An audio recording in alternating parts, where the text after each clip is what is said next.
حضرت علی رضی اللہ عنہ نے فرمایا، لوگوں کے غلام مت بنو جب اللہ نے تمہیں آزاد پیدا کیا ہے۔ انسانیت بہت بڑا خزانہ ہے، اسے لباس میں نہیں انسان میں تلاش کرو۔ لوگوں سے یاد کرنے کا شکوہ مت کرو، کیونکہ جو انسان اپنے رب کو بھول سکتا ہے وہ سب کو بھول سکتا ہے۔ اس کو دوست مت بناؤ جو کسی محفل میں آپ کو شرمندہ کرے، خواہ وہ مذاق ہی کیوں نہ کر رہا ہو۔ سب سے زیادہ غنی وہ شخص ہے جو اللہ تعالیٰ کی تقسیم پر راضی ہے، جسے تقدیر پر یقین ہوتا ہے۔ وہ اپنے اوپر نازل ہونے والی مصیبتوں سے نہیں گھبراتا۔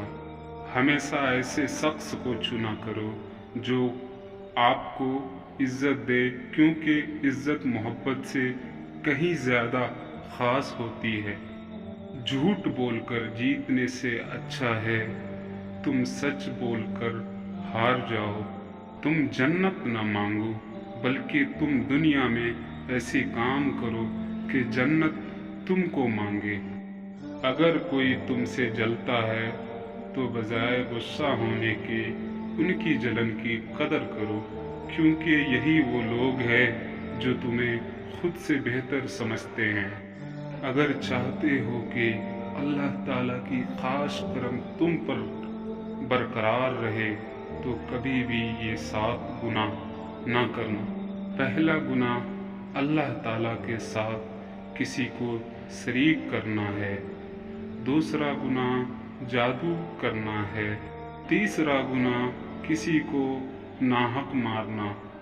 چوتھا گناہ سود کھانا۔ پانچواں گناہ یتیم کا مال ہڑپ کر جانا۔ چھٹا گناہ میدان جہاد سے بھاگ جانا۔ اور 7واں گناہ نیک عورت پر تہمت لگانا۔ غلط بات پر غصہ آ جانا شرافت کی نشانی ہے، لیکن اسی غصے کو پی جانا مومن کی نشانی ہے۔